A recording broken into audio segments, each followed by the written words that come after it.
she escaped and came back and told me, that she had bought a casket and was going to cut my head off. And so they caught her at the hospital with a sword and a casket. Live from the Willie Nelson and Friends Museum Showcase in Nashville, Tennessee. It's Music is Funny. Musicians talking to comedians about music and comedy. With your hosts, Raelyn Nelson and Jonathan Bright. Smoking, I'm so high, I keep toking, I'm drunk, but I'm still drinking too. Welcome back to Music is Funny. I'm Raelyn Nelson. And I'm Jonathan Bright from the Raelyn Nelson Band, back with another ridiculous and unnecessary intro. Kevin Fitzgerald. I'm Raelyn. This is my friend and co-host and music partner, guitar player, Jonathan Bright. Hey, man. How are you? Good. How you doing? I'm good. I just came from work. I'm a veterinarian. We know, amongst a lot of other things. You're a veterinarian. Yeah, you have a really unique and interesting story, and I just want you to tell me all about it. But we have to start off by asking you, excuse me, what was the first music you remember loving as a kid? Well, I grew up Irish, and so my parents listened to Irish music, which is kind of related to bluegrass, really, if you think of it, and so I loved mandolins, and that kind of sound, that was probably the first thing I remember, and fiddles, of course, and my grandfather played a tin whistle, which are, the Irish kind of mournful sound, and we'd go to the bagpipe competition, on St. Patrick's Day. And so I probably Irish music, but then rock and roll, I think I grew up in the 50s. And so, the stuff that was coming out then was great. And it was music. It changed so much so quickly, it became, I think when the promoters and the record companies realized that there was such a huge market with young people, that it just overnight changed, and I started bouncing for bands, and that business changed so quickly, So it was. How did you get started into that though? How old were you? How did you get into that? 17, 18. I couldn't play any instruments. I'd rather sing than eat. Most people would rather hear me eat. And so I couldn't do an instrument, but we were boxers, and Irish people, and my uncle had a gym, and so a couple of promoters, Barry Fay, that for a while represented Willie, when Willie lived out here in Evergreen, and so they saw a couple of us fight, brothers and cousins, and put us on the door at clubs they owned. And then he did we did the Flying Burrito Brothers tour, probably 68 or 69. And then the Rolling Stones tour. So, just as a boxer, and then, but, it wasn't about bloody mouths. It was about no bloody mouths and keeping it cool. Nobody wanted lawsuits, and you wanted the people to have a good time.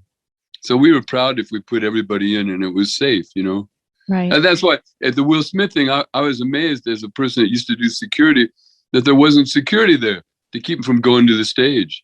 I even worked for Billy Graham, and we had security for Billy Graham, for an evangelist. So for him to get that close to the stage and get to be able to slap somebody, it wouldn't have happened when Pootie Locke and people were around.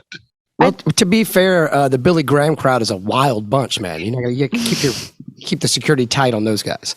It was tough, I came off a Rolling Stones tour, and there was still a month to go. So we called our promoter and said, "What do you got? We don't have to be back to school for a month." He goes, "Well, I got this thing, a few cities with Billy Graham."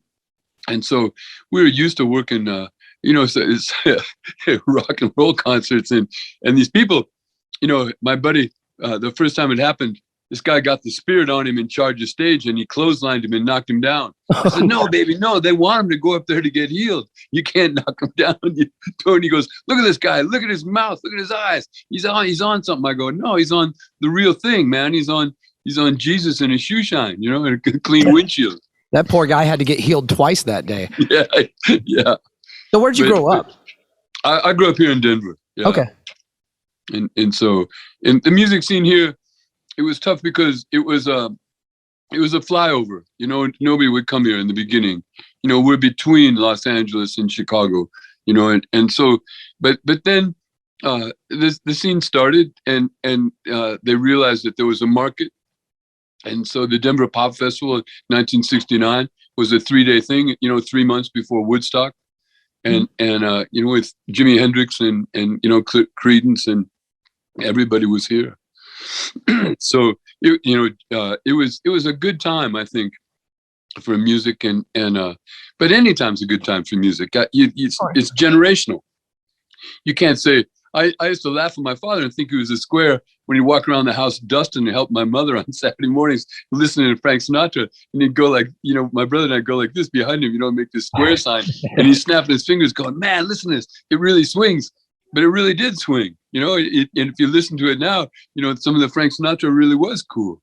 Yeah, I love Frank Sinatra. So when you were working for like the Stones and those guys, when they come through, did you realize, I mean, you know, they were early on in their careers. Were they just the popular band coming through, or could you tell like, wow, these guys are possibly legendary that you're getting to see as a young kid? No, we knew, man. we knew who they were. You know, it wasn't, you didn't want to get on with, you know, there's some names I won't say, you know, I mean, you didn't want to get a wife and baby duty band, you know, you didn't want to, you know, I mean, I remember my mother bought me a record, you know, when I was in high school, and it was the Archies, you know, and she goes, "Oh, I bought you a rock and roll record." And I go, "Baby, this isn't rock and roll." You know, we had, but, you know, mom's trying to help, you know, they try and help. But we wanted to be hipsters, you know, we wanted to work with a band that was cool at the time coming up, you know, and so I was lucky. I mean, I got some of the bands, my promoter, you know, Barry Fay, and then worked for Bill Graham, you know. So the promoters I worked for had big acts, and so there were things to do. We didn't know in the early '60s, you know, mid '60s, you know, what's going to happen when you get 75,000 kids in a stadium.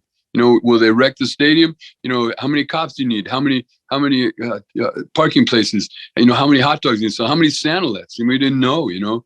And is the facility going to be destroyed? Do they have to put down insurance? You know, so you know, I think with things like that, we had to figure it out. And then they realized it was a big business. We didn't know in the beginning about T-shirts. They didn't know about novelty stuff. They didn't sell, you know, all the stuff that they did later.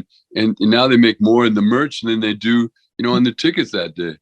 So I mean, it became a seat of the pants thing. And man, but it was fun when it was seat of the pants and we didn't know.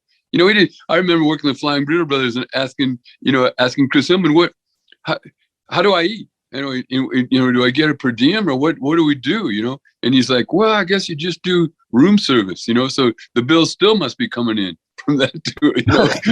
You get the bouncers sitting in there going, you know, what's this surf and turf? That looks pretty good. You know, I see you have pie. Can you bring a whole pie to our room? You know? Yeah, I never thought about that, but that's the era where it was all brand new. We take for granted the logistics of a big stadium tour. Oh, and the crowd didn't know. We had to teach the crowd what they could bring and they couldn't bring. The promoters had to figure out, are we going to sell beer at this? You know, in the beginning, you know, Faye wouldn't sell alcohol because he said, no, it's like throwing gasoline on a fire. They're coming in already screwed up, you know? So you know, I mean, I remember walking around with Barry for the Pop Festival and him saying, geez, how many Santa-lets do we need? How many times does a kid pee during the day? You know, I mean, because the facility wouldn't let him use the bathrooms because they didn't want to wreck it because of baseball or whatever was happening there, you know, and they didn't want kids in there vomiting and whatever they're doing, you know. So they said, you got to use, you know, bring in the Santa-lets, you know. So we didn't know. And food, I mean, and you know what kind of, you know, things would sell or what things wouldn't sell, and then the big thing that became a big issue was bootleggers, you know, that are selling tickets or T-shirts outside, you know, and you know, counterfeit tickets but the big thing was the T-shirts. You're the venue guy, so we got the Raelyn band, you know, and so we got your picture on the T-shirt. But I know, I look in Rolling Stone and I see what your itinerary is for the tour. So I make a bunch of T-shirts, and sometimes the bootleg T-shirts were nicer than what we were selling. They had better artwork or whatever, and they're outside selling the stuff. So the kids are coming up to the gates already with your picture on it. Where the hell did you get that? Oh, they're behind that building over there. They're selling them. So you got the venue rights. You're doing the taxes. You're doing everything with the city tax for the venue. And, the artist is splitting with the promoter to put a kid in there to pay. And so you're splitting all this stuff and paying the taxes. And these people are just, selling the T-shirts. So you have the legal right to go and seize those and seize the money. But then they figured it out too. And then they got guns. So then we needed cops. I mean, it went from what we didn't know to the modern concert, that we do now with giant tours. And one thing about working with the Rolling Stones, it was like the Marine Corps.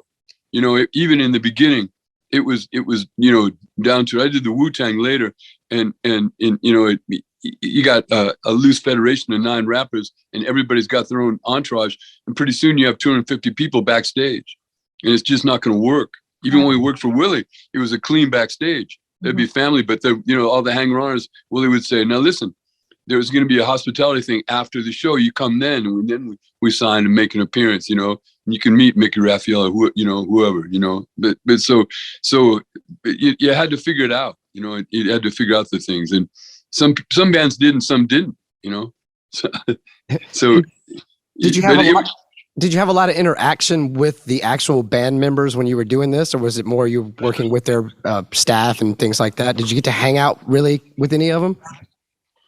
Well, it depended on what you were doing. I mean, there's personal security and there's venue security. My job was to go a day ahead of the band, look at the hotel, figure out how we're going to get the band from the airport to the hotel, how we're going to get from the hotel to the venue.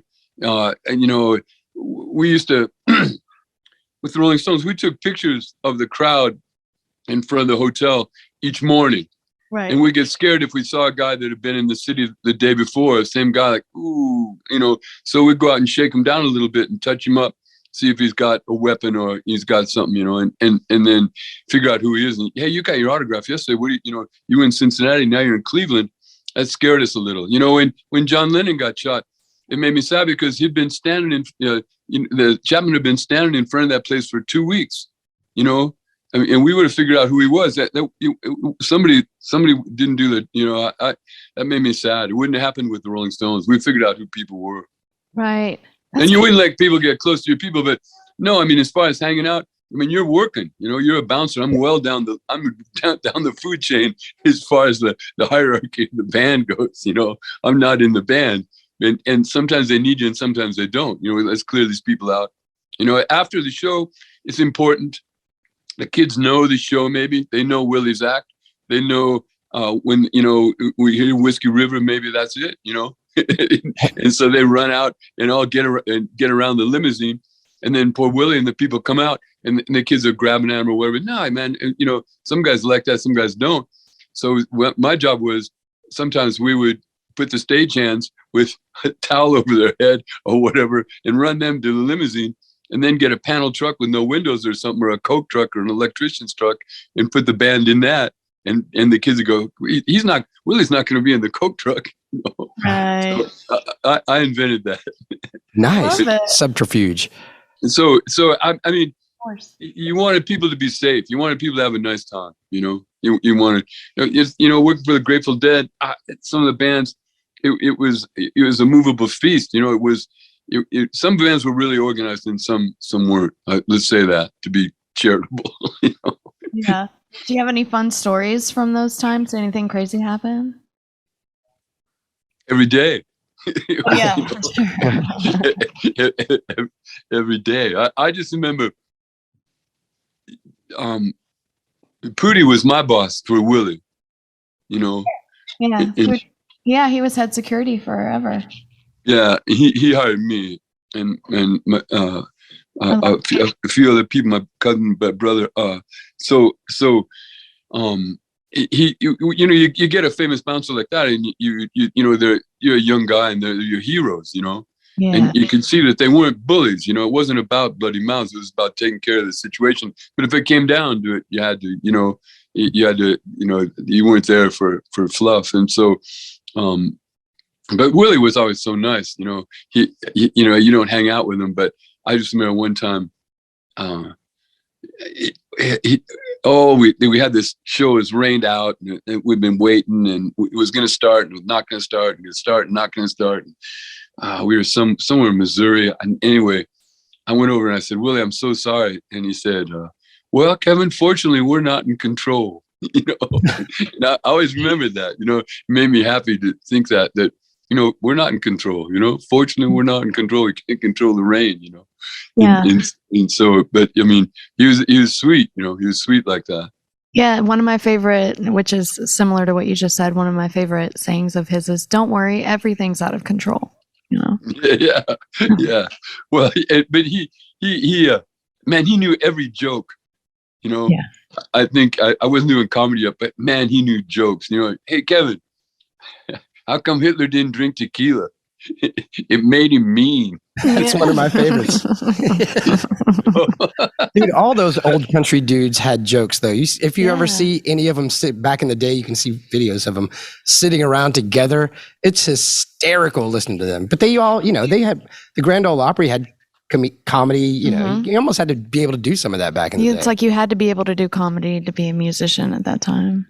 Well, what I always liked about Willie was, I mean, he would talk to the crowd. Some of the bands wouldn't talk to the crowd, or they'd have a set thing that they'd say, you know, just the same pattern, you know, between every song, for the whole tour, and you get bored with that, you know. I mean, just Willie would be in the moment, you know, and talk to him, you know, and the band members were great, you know. I with Willie it was a little different than the Stones because the people were a little more approachable, you know. I think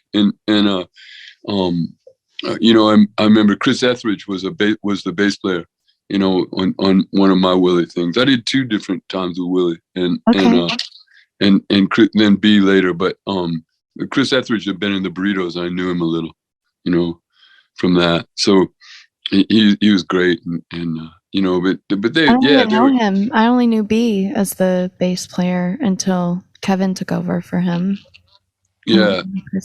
B, for a while they had both B and Chris. Okay. You know? Yeah.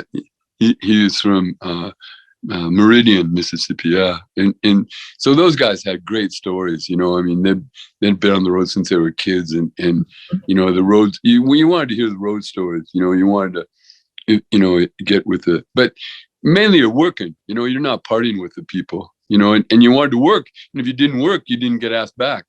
So I was always happy. I always got asked back because that was the big, you know, you wanted to be able to go again. You know, B gave me a music lesson once, and I didn't get a word in edgewise. It was like 2 hours long. I got a question that's kind of not really of that, but you growing up in early rock and roll and all that, and being Irish, what'd you think about the Pogues the first time you heard them? Because that's one of my favorite bands, but you're talking about the Tin Whistle, and I was sort of a punk rock fan. What's your take on the Pogues? I liked it. You know, I'd never worked for them. I saw them. You know, the alcohol, you know, was tough for me. You know, it to me it's kind of like Irish cancer. You know, one thing I learned from working and bouncing early was the pitfalls. You know, you would see people you really admired, you know, that were on drugs, you know, and then they wouldn't be there. They would be asked to not be on the tour anymore or whatever. And you know, then you realize right away, like, man, this is like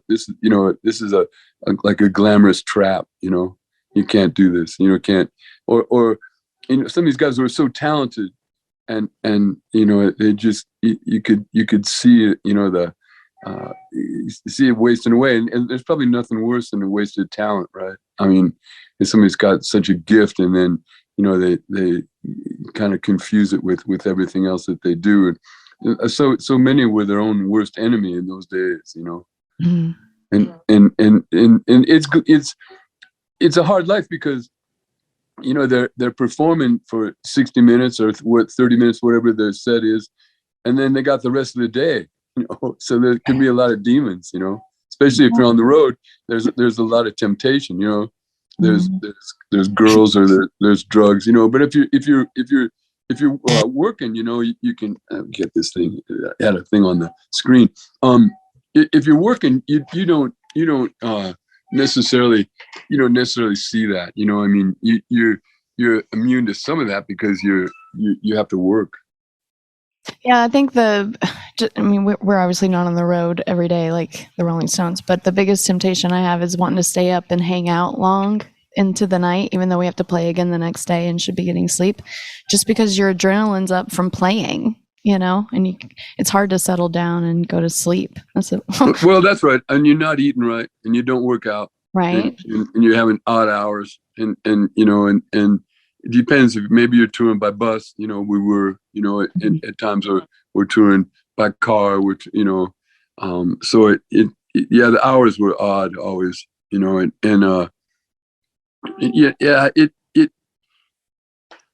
it was great when I was 18 or 19. The older I got, the tougher I thought, like, because with my friends, I go, I'm going to go. And then, we saw every city, we saw the whole United States, and be a little boy from Denver and get to, go and see New York City. And man, you get a full adult dose of it, Yeah. So should we talk about comedy? yeah, how did you get, you didn't go straight from doing that into comedy. Let's back up a little bit. Yeah. Back it up just a bit. So what did you do after, what made you stop bouncing for bands? At what point did you make that decision? Well, I was in the 1978 tour with the Rolling Stones. I'd always kind of wanted to go to veterinary school, but I was making good money, and it was fun to travel, working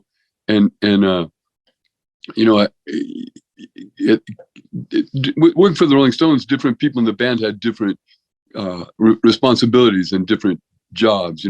Jagger would do like the ticket prices and the itinerary, and Keith was in charge of the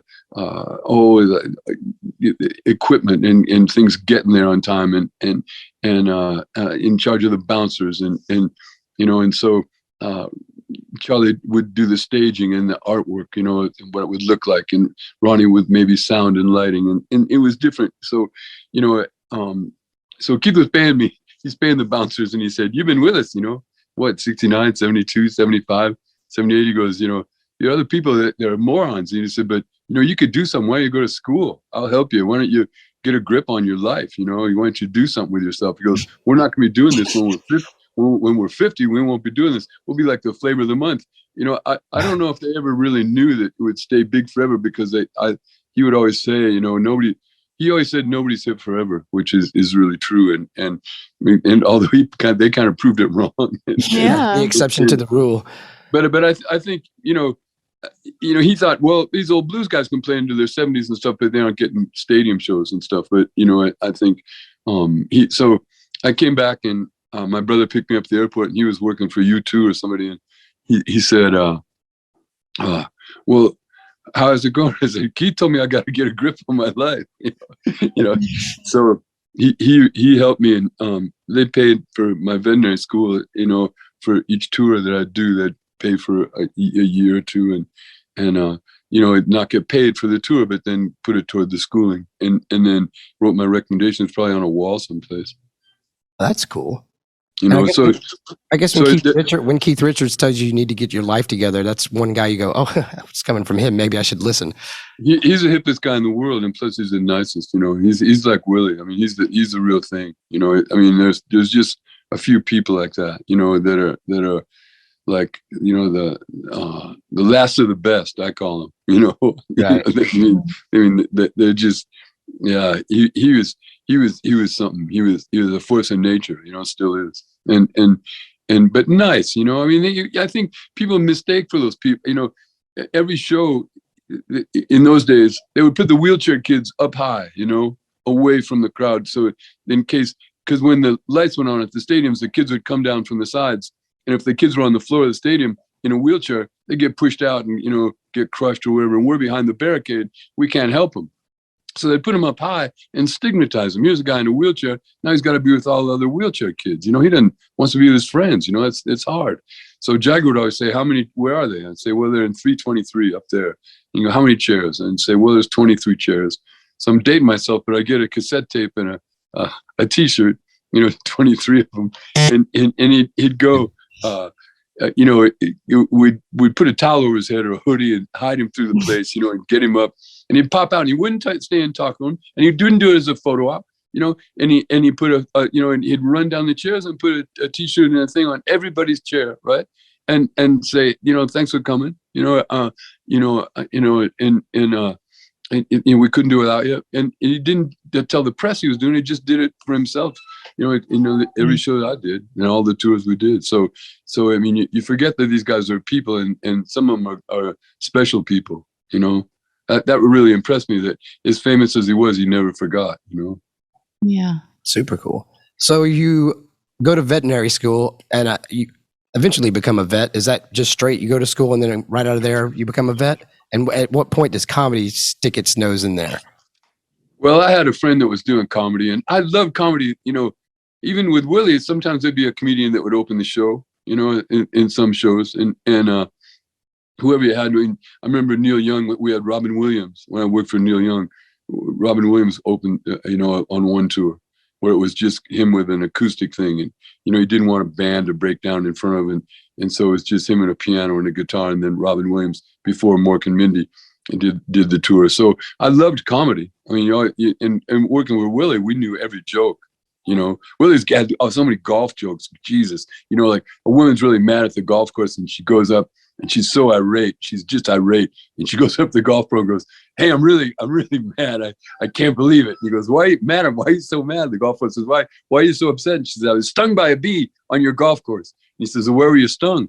And she says, "I was stung between the first and second hole." And he goes, "Well, I can tell you your stance is too wide." The best golf joke ever. It's the best golf joke ever. That one. But I guess, I've been a veterinarian now. In August, it'll be 40 years I've been at this hospital. And so it's been a great ride. And I had a friend that was doing comedy about 36 years ago, and he was getting paid. And I was writing jokes for him, and I thought, well, yeah, I could do my jokes, and so it started. And you start the amateur nights, and you kind of, get torn up a few times, and then once you heal up, you try and go back and try it again. And then pretty soon, if you are persistent and you find your own voice, I think everybody's funny. But no, it's been fun. Last weekend, I opened three shows here at the Comedy Works for George Lopez, and George is my friend, and so then he took me and we did 2 other cities and opened for him. Nice. So you go out and do 30 in front of him, and there's 1,400 people, and it's a rush. You know what it's like. I mean, when you're on stage, there's it's like getting shot out of a cannon, and so it's like being a cliff diver, really. So what year did you start doing comedy? I started in '86. Oh, okay. Was there anybody that was coming up with you that stuck it out, or were you kind of one of your only crew right around there, like doing open mics, I assume? Oh, there's a lot of people. Denver's got a good comedy thing. Roseanne came out of here. Roseanne came out of Denver before me, but Matt Berry came out and then went on to be so famous with Desperate Housewives and stuff that he wrote. But yeah, a lot of writers and comics. Josh Blues is started here. The comic did Last Comic Standing. The comic with cerebral palsy and such a great guy. I'm doing 4 shows with him this weekend in Colorado Springs.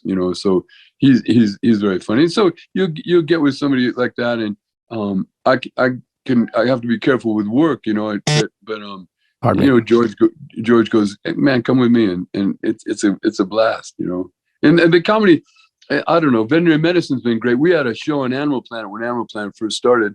We did 11 seasons. I did that. So, but I knew I wasn't, a star. I mean, I never watched the show because you go, "That's not my neck. That's my dad's neck," Yeah. We lost you. We can't see you anymore. Oh, wait a minute. There's somebody trying to call me on this phone. I'll be right back. Yeah, the Animal Planet thing was different. We knew that we knew that with Discovery that all animals all the time, a 24-hour animal channel was going to come out of Discovery. So the Denver Comics. So we wanted to write at the time, Pets of the Rich and Famous, or Lifestyles Rich and Famous, and we wanted to do something with like Pets of the Rich and Famous. And I was open on the road for Betty White, and famous people in Denver would have. I said, Betty, we should do a thing, Pets of the Rich and Famous, where you interview famous people about their pets. And she liked the idea, and we got pretty far with the idea. But then the woman at Discovery that was in charge of new shows got fired, and everything on her desk became like poison, and the new woman goes, we're not really about comedy, but ER was the biggest thing with George Clooney at the time. And then it was in 1997. She goes, what about animal ER? So they did that. They'd come and film. We have a 24-hour busy emergency room, and they filmed us for 11 seasons. What were the logistics of that? Did they just roll in and set up cameras and just wait? I mean, how'd that go around? Exactly right.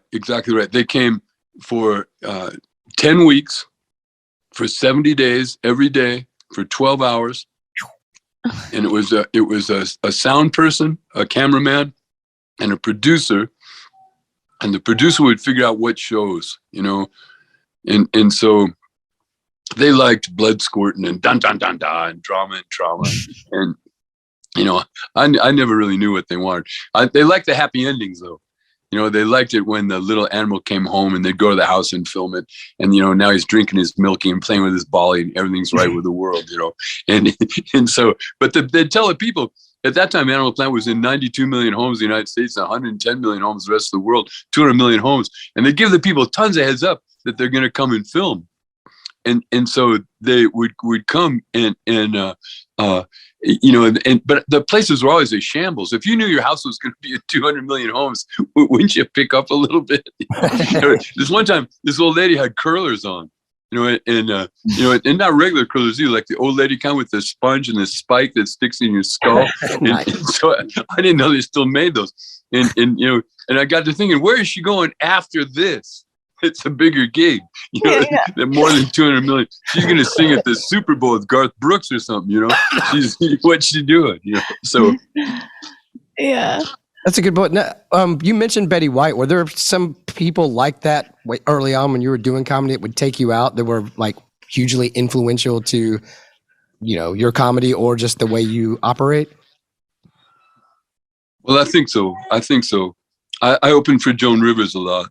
Wow. And one thing I learned from Keith or from Willie, Willie was always nice to people that would approach him, fans, and he always had time for them, and he would say, well, these are the people that, Willie would stand before the show and look out at the crowd and he'd go, Kevin, he goes, you know what?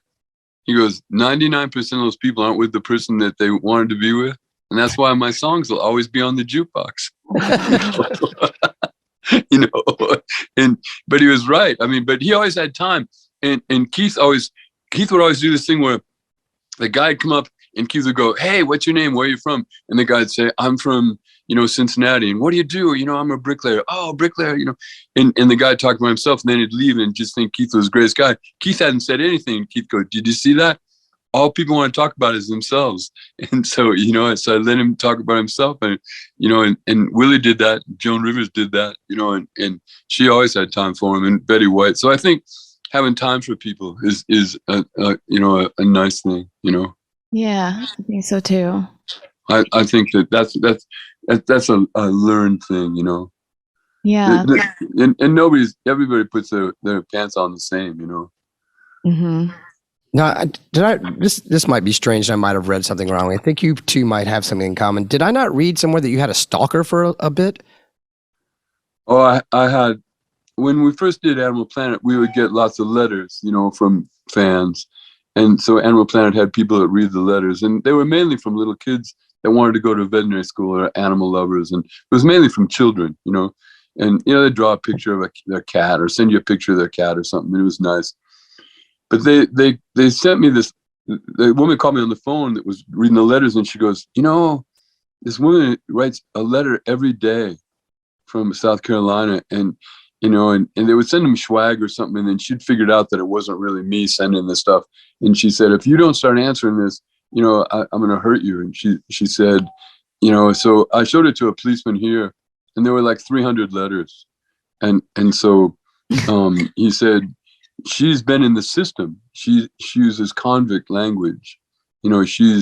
So he had a policeman friend where she was from, and she'd been involved in some stalking of a weatherman there, and so I didn't think anything of it. But then she moved to Denver and showed up, and tore up the front of the hospital, and so they put her in jail, and we had a trial. And so, but she was, the poor thing, was unstable. And so her family came, they took her back and put her in a place, a place to help her back in South Carolina. And then she escaped and came back and told me, that she had bought a casket and was going to cut my head off. And so they caught her at the hospital with a sword and a casket, and so, so I don't know. I don't think she really would have hurt me. But, after doing security, I think... At least she brought a casket for the body. I mean, Yeah, your family wouldn't have had to buy. I think that's hilarious. It shows your attitude. It's like, she had a sword and a casket. I don't think she was going to hurt me. She literally showed up with a weapon and a casket for you after. That's kind of, Well, but I mean, I think you have to take it serious. What used to scare me when we were bouncing was there would be these look-alike people, that would dress like a guy or whatever, and you're working with John Denver, and then there's a guy that has the glasses and a leather hat, and you're like, ooh, it's too close, it's too it's too weird, and those kind of guys, and after they got their autograph and they still stick around, and you're like, okay, man, you got the autograph, you got to stay low, now you have to be careful. And so I was always careful. I mean, it was a different day though, because there wasn't the concealed carry thing that there is now, right. And metal detectors now, and doing security for these things, and I it was different. It depended. If you worked country ones, the people would be loaded and there'd be fistfights, but there wasn't usually, you were ready for that. If you worked for Waylon or Willie, you would, there'd be the guys would come down from Wyoming to see them, and they'd been on the ranch for 3 months, and and they'd been in jail before. They wouldn't worry. They'd been in the Navy, and so you knew it was going to be a long night, bouncer wise. You're going to earn your money. It wasn't like working for, you're not working for Dolly Parton or somebody. So when you're doing the Animal Planet show, were you still getting out and doing comedy the whole time while you were doing that show, or did you just? Yes. Did you notice a bump from, like, was it completely separate for you, or did people go, "Oh, that's the dude from the Animal Planet"? And were you funny in the Animal Planet show? I was stupid and didn't capitalize on it. I was wondering about that. But were you cracking jokes on the Animal Planet show, or is that just a completely separate? I mean, not doing comedy, but were you the funny doctor on there? No, but they kind of got to a formula. It was a 30-minute show, and they would have one really serious case, and then they would have one case that was kind of interesting and weird. And then I see exotics a lot, so I'd see the snakes and turtles, and so they kind of would do that. And I tried to make that kind of a learning thing and explain the stuff. So I mean, I did jokes. I mean, your personality is what it is, and you're naturally maybe a little more humorous than some people. I think humor is a way to bridge things, and it's a good way to bridge gaps. I think bring people together. Humor is so funny. I don't understand it. You think what one person thinks is funny, but everybody has a sense of humor. What I think is the only thing that's not acceptable in humor is if it's considered like mean spirited. If it's mean. It's okay to you make fun of the crowd. You sit in front of a guy, he's in the front row, and you say he's got a weird haircut, and you say, "Who parts your hair, Moses?" But he knows he's got a funny part. So you're not being mean. I think so you could play with the crowd a little bit, but I think they'll take a joke as long as it's not mean, as long Yeah. as it's not mean. I go out and tell the crowd, you're in a good mood, and you go, yeah, we're in a good mood. I go, well, that sets us apart. Walking in here made me sad tonight, because walking in here, there are beautiful young women out front smoking cigarettes. And it made me sad because I used to be a beautiful young woman. And look what cigarettes did to me, So you just, I don't know, you just try and do what works. And then I tell animal stories and, about different things, and I think veterinary medicine has provided a great gist of experiences, a great backlog of experiences and something to write jokes with. Yeah, I would imagine just the amount of material that you get come through, because to your point, you're working on snakes, and there's going to be wacky stuff going on all around you. Yeah. Like this kid came in, we're not supposed to be afraid of any animal, but I don't like spiders. They creep me out, the way they move, and they have saliva and hair, and a bug shouldn't have hair on it. And now the pet stores are selling these big spiders, and so this kid came in and he had a plastic shoebox and this giant spider. He goes, "Be really careful." He got out of here. He bit my room in the face. And he had to have his head drained. I was like, God, his head drained. So I was like, well, get a phone book. We'll fix this guy. But you can't drop a phone book on your patient. So I said, well, sir, what's wrong with him? And he said, he's just not himself. I said, well, not his perky spider self. He called in late for work. He goes, no, he hasn't eaten in several weeks. Yesterday, his leg fell off. And I was trying to think of some learned to tell him. And I said, it's been my experience, when the leg comes off, they're obviously ill. It sounded intelligent, didn't it? And I remember the Museum of Natural History here has old Dr. Lick, the spider guy. And I said, go see Dr. Lick. He's going to help you, He's a spider expert. And so the guy leaves, and about an hour later, Lick calls me. He said, Dr. Fitzgerald, did you send Mr. Montgomery over here with this big-ass spider? Said, yeah. And he said, did you tell him, in your opinion, when the leg came off, they were obviously ill? I said, yeah. And he goes, if you had taken time to examine me, you've seen he's in fact dead. So I just didn't want to touch the damn thing. I didn't want to get your head drained. No, they sell black widows as pet. You know why it's called the black widow? It's called the black widow because after the male performs his husband-like duties, the female eats him. She called the black widow. She eats the male. Right. But so sometimes the male is hip, and the male will offer the female a food object, and while she's distracted, he performs his husband-like duties. And that's how Valentine's Day started. I made that up. I bet you never get accused of stealing jokes because nobody has spider material and snake material and things like that. Well, you can't steal jokes because if you do, no, that's the only thing you can't. And you live or die by your own stuff, Yeah. And what happens is, the hardest animals to work on for me are the rodents, the hamsters and gerbils. They're evil. They hate themselves, because they're rodents. They have tiny ears and they have tiny eyes and tiny feet and giant teeth and enormous balls, and they want you to look at their balls, look at my balls. And so that it's disturbing to people if your balls are bigger than your eyes, So this hamster got away from this woman, was gone for 2 or 3 days, and she found him in the kitchen, and she brought him to me. He was under the refrigerator, and she brought him to me because he was getting stuck to the side of his cage, and they have these big cheek pouches. And I thought that he had a cheek pouch abscess. So I pulled him off, and then he's like a fur Nazi again. Look at my balls. and so I had to give him a little gas and make him 3 martinis so I could look at him, and look at his cheek pouch. So I gave him the gas. He went to sleep, and gave him a little mask and went to sleep.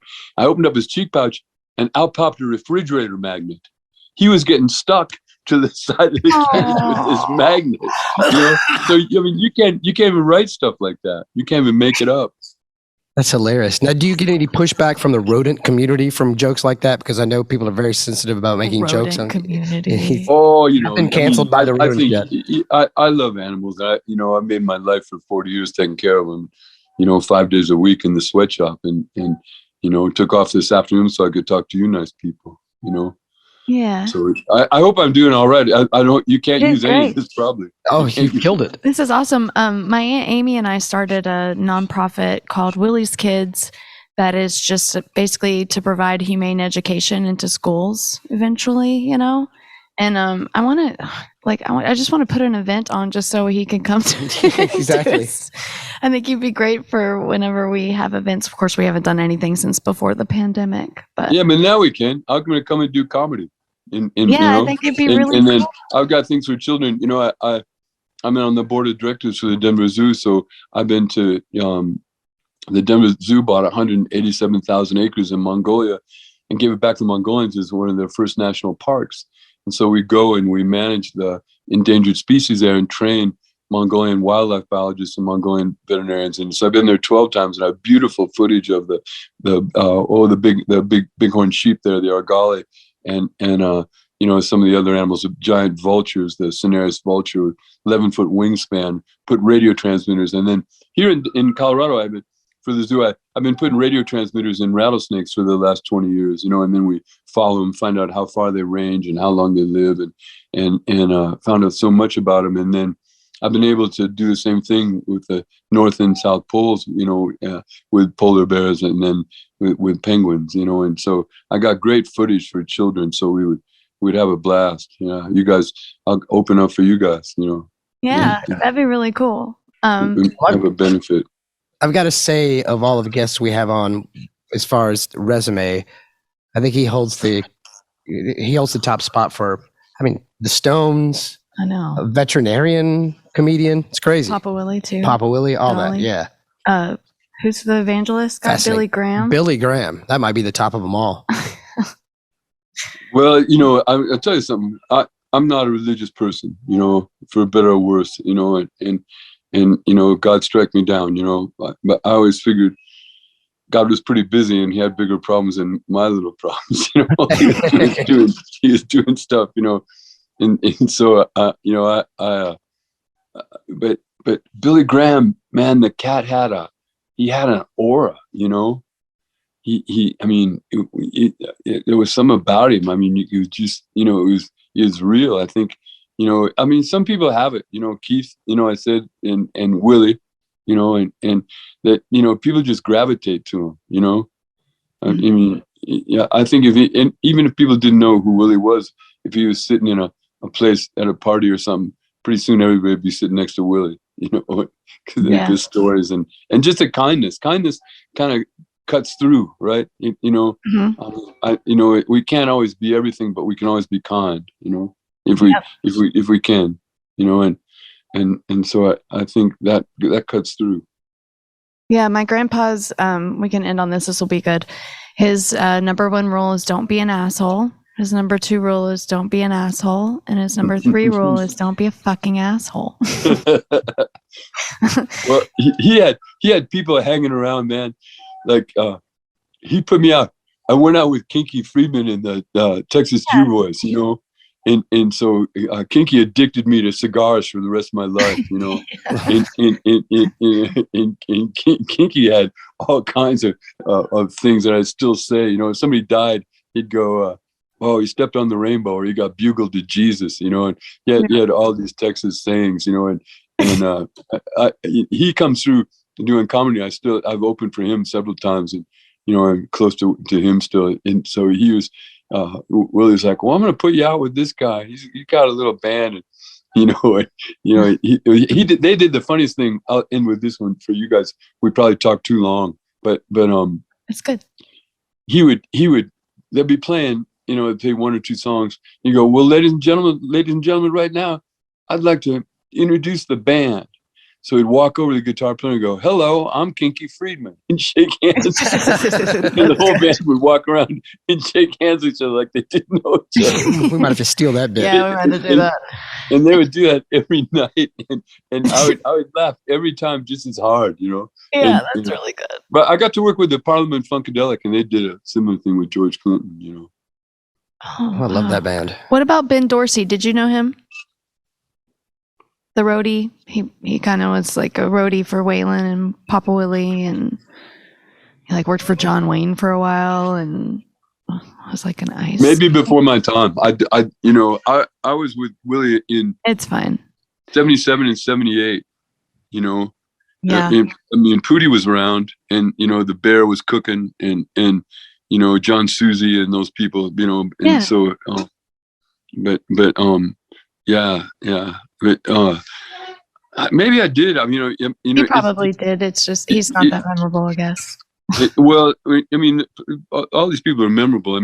The thing was, a lot of these guys had these resumes. They'd worked for people. That they worked for the Everly Brothers or something. And you'd go, "You worked for the Everly Brothers?"